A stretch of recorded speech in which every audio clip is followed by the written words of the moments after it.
Hi friends, அனைவருக்கும் வணக்கம். இந்த வீடியோவில் என்ன பார்க்க போகிறோம் அப்படின்னா, டிஎன்பிஎஸ்சி குரூப் 4 2025 கேட்கப்பட்ட 18 கேள்விகளுக்கு ஒரே பிடிஎஃப்லேருந்து ப்ரூஃப் பார்க்க போகிறோம்.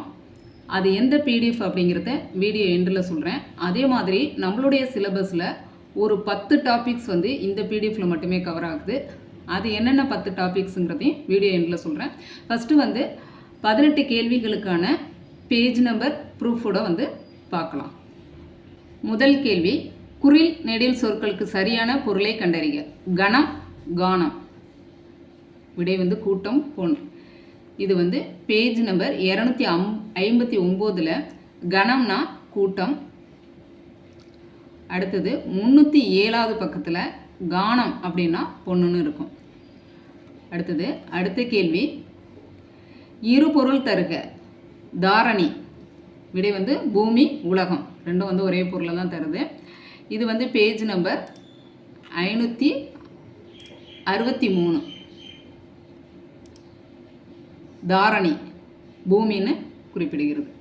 அடுத்தது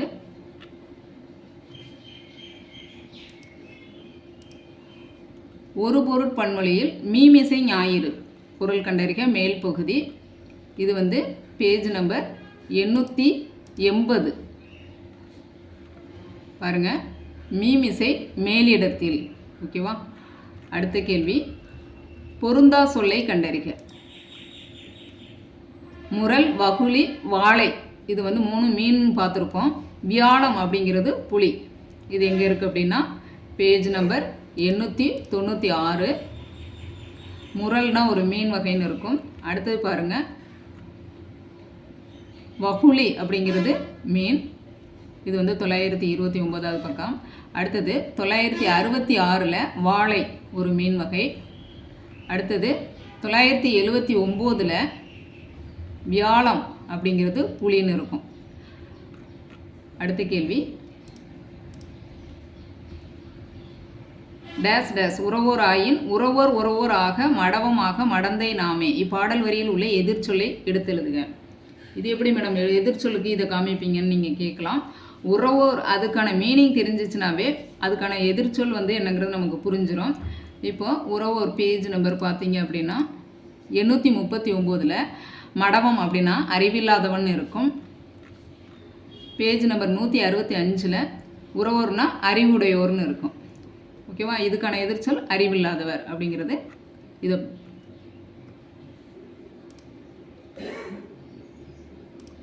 அடுத்த கேள்வி பாருங்கள். சார்ந்து இந்த பொறுத்துகளில் இந்த ஒரு அறிவிங்கிறதுக்கு மட்டும்தான் இருக்குது. மற்றது இது நேரடி பொருள் பார்த்தீங்க அப்படின்னா சென்னை பல்கலைக்கழக பேரகராதியில் இருக்குது. ஆனால் இதுக்காக நம்ம அதை ஒரு கொஸ்டினுக்காக அங்கே போய் படிக்க முடியாது. இந்த ஒரு ஆப்ஷனை வச்சு, அறிவிங்கிற இந்த ஒரு ஆப்ஷனை வச்சு நம்ம இது பண்ணாதான். அதனால் 18 கேள்விகள் 17 இதில் இருக்குது. அப்போ இதை நம்ம மெஜாரிட்டியாக எடுத்துக்கலாம். அறிவிங்கிறது மலைவீழ் நீர். அப்போ இழிதல், வீழ் கீழே விழுது அப்படிங்கிற மாதிரி வருது. அப்போ இழிதல் அப்படிங்கிறது பொருளாக கொள்ளலாம். ஆனால் நேரடி பொருள் பார்த்திங்கன்னா சென்னை பல்கலைக்கழக பேரகராதியில் இருக்கும். அடுத்தது பாருங்கள், பூட்கை என்ற சொல்லின் பொருள் குறிக்கோள். இது பார்த்திங்க அப்படின்னா பேஜ் நம்பர் 796. பூட்கைனா கொள்கை, கொள்கை குறிக்கோள் எல்லாம் ஒன்று தான். அடுத்தது ஒரு திருக்குறள் கேள்விக்கான பொருள் கேட்டிருக்காங்க. தகுதியான பொறுமை. இது பார்த்தீங்க அப்படின்னா பேஜ் நம்பர் 528. இதில் தகுதி பொறுமைன்னு இருக்கும். அடுத்த கேள்வி, பொறுத்துக. பொறுத்துக கேள்வி. இதுக்கான ப்ரூஃப் பாருங்கள். Page number 22. அணிகம் அப்படின்னா ஊர்தி.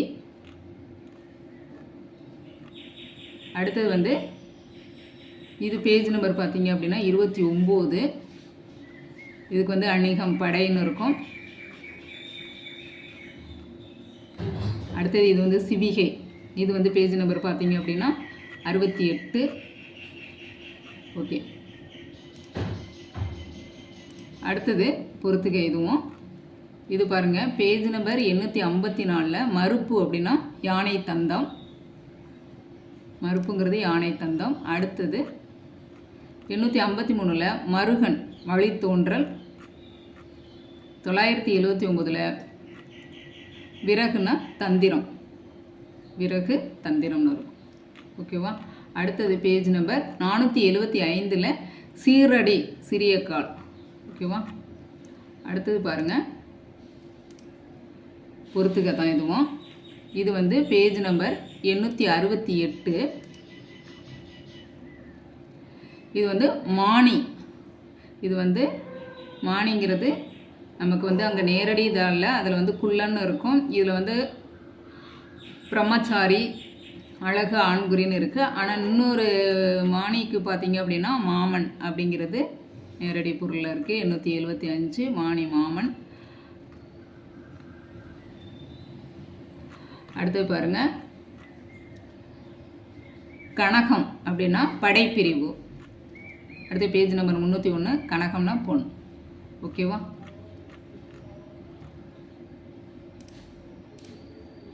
அடுத்தது கோரல், கொள்ளுதல் போன்ற பொருளை தரக்கூடிய ஒரு சொல்லை கண்டறிக. அடுதல். இது வந்து பேஜ் நம்பர் 19. அடுதல்னா கொள்ளுதல். ஓகேவா? அடுத்தது பறவை, பூ, நீக்கம், அழிவு ஆகிய பொருள்களை தரும் ஓர் எழுத்து வி. இது எங்கே இருக்குது அப்படின்னா பேஜ் நம்பர் 990. இதில் பாருங்கள், நீக்கம், மலர், பூ, அழிவு, பறவை எல்லாம் இருக்கா?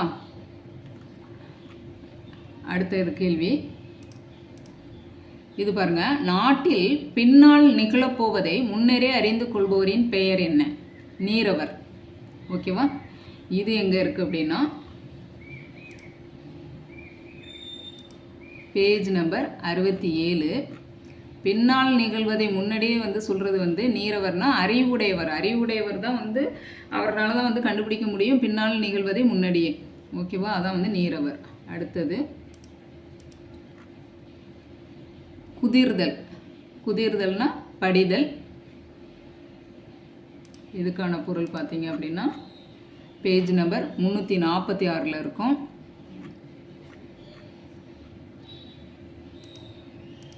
அடுத்தது மலை. வெர்பு சிலம்பு, பொறுப்பு. இது வந்து பேஜ் நம்பர் 1003. வெர்பு அப்படின்னா மலை, சிலம்புனா மலை. இது பேஜ் நம்பர் வந்து 462. அடுத்து 819 பொறுப்புனா மலை. ஓகேவா? அடுத்தது இது களி, களி. இதுக்கான வந்து வேறுபாடு. இது வந்து பேஜ் நம்பர் பார்த்தீங்க அப்படின்னா 284 இருக்குது. போர் அப்படின்னு இருக்குது. அடுத்தது வந்து பேஜ் நம்பர் 290 இருக்கும். ஓகேவா? அடுத்தது செற்றம் என்ற சொல்லின் எதிர்ச்சொல். கேண்மைன்னு கொடுத்துருக்காங்க. கேண்மைனா நட்பு. அப்போ வந்து செற்றங்கிற சொல்லின் பொருள் தெரிஞ்சால் தான் நம்ம வந்து அதனுடைய எதிர்ச்சொல் கண்டுபிடிக்க முடியும். செற்றம்னா பகை. இந்த பகைங்கிற பொருள் தெரியும் போது, கேண்மைங்கிற பொருள் தெரியும் போது நம்ம எதிர்ச்சொல் ஆட்டோமேட்டிக்காக கண்டுபிடிச்சிடலாம். ஓகேவா? அடுத்தது தான் லாஸ்ட் கொஸ்டின். ஓகே, 18 கேள்விகளுக்கு ப்ரூஃப் பார்த்தாச்சு. இப்போ வந்து அது நம்ம சிலபஸில் எத்தனை டாபிக் வந்து இந்த பிடிஎஃப்லேருந்து கவர் ஆகுது அப்படிங்கிறத பார்க்கலாம். ஒரு 10 டாபிக் கிட்ட வந்து கவர் ஆகுது. குரில் நெடில் வேறுபாடு, மயங்கொலி சொற்கள், எதிர்ச்சொல், ஓரெழுத்து ஒரு மொழி, ஒரு பொருள் தரும் பல சொற்கள், பொருந்தாத சொல்லை கண்டறிதல், ஒரு பொருட்பன்மொழி, இரு பொருள் குறிக்கும் சொற்கள், சொல்லும் பொருளும் அறிதல், ஒரு சொல்லுக்கு இணையான வேறு சொல் அறிதல். இந்த 10 டாபிக்ஸுக்கும் இந்த ஒரு பிடிஎஃப் வந்து படித்தா போதுமானது. இந்த 18 கேள்விகளும் எந்த பிடிஎஃப்பில் இருக்குது அப்படின்னா தமிழ் அகர முதலி. இந்த பிடிஎஃப்லேருந்து தான் நான் வந்து ப்ரூஃப் காமிச்சிருக்கேன். இதில் பார்த்தீங்க அப்படின்னா தொகுப்பாசிரியர் வந்து சண்முகம் பிள்ளை, பதிப்பாசிரியர் விசயராகவன். ஓகேவா? இதில் வந்து இந்த புக்லேருந்து தான் நான் உங்களுக்கு பிடிஎஃப் வந்து ப்ரூஃப் காமிச்சிருக்கேன். ஓகே, நீங்கள் சொல்லலாம், இப்போ வந்து மாணவர் இலக்கிய அகராதி படிக்க சொன்னீங்க, இப்போ திடீர்னு என்ன இந்த பிடிஎஃப்பை வந்து படிக்க சொல்கிறீங்கன்னு கேட்கலாம். மாணவர் இலக்கிய அகராதியில் ஒரு சில கொஸ்டின்ஸ் வந்து மிஸ் ஆகுது. ஆனால் இந்த அகராதியில் பார்த்தீங்கன்னா 18 கொஸ்டின்ஸும் அப்படியே டிட்டோவாக இருக்குது. ரெண்டாவது, நீங்கள் இதனால் வரைக்கும் படித்தது வேஸ்ட் ஆகாது. ஏன்னா மாணவர் இலக்கிய அகராதியில் உள்ளதும் இந்த அகராதியில் இருக்கும். அது வந்து ஒரு 320 பக்கம் தான், இது 1062 பக்கம். அதனால் நீங்கள் இது வரைக்கும் படித்தது வேஸ்ட் ஆகலை, இதுலேயும் இருக்கும். அதில் ஒரு சில கொஸ்டின்ஸ் மிஸ் ஆகுது, இதில் அனைத்து கேள்விகளும் இதில் இடம்பெறுகிறது. ஓகேவா? அதனால் இந்த பிடிஎஃப்பை வந்து நீங்கள் டெய்லி ஒரு 50 பேஜஸ் ஜஸ்ட்டு ரீட் அவுட் பண்ணிக்கிட்டே வரலாம். பண்ணிட்டு வந்தீங்க அப்படின்னா, இது மனப்பாடமெல்லாம் பண்ண முடியாது, டெய்லி ஒரு 50 பேஜஸ் எடுத்து வச்சுட்டு ஜஸ்ட்டு சும்மா ரீட் அவுட் பண்ணிட்டு வாங்க. பண்ணிட்டு வந்தீங்கன்னா ஒரு 1062 பேஜஸ் முடிக்கலாம். ஓகேவா?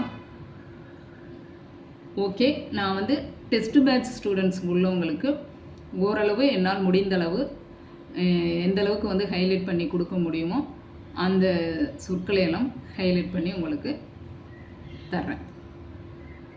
ஓகே, நன்றி. நெக்ஸ்ட் வீடியோவில் பார்க்கலாம்.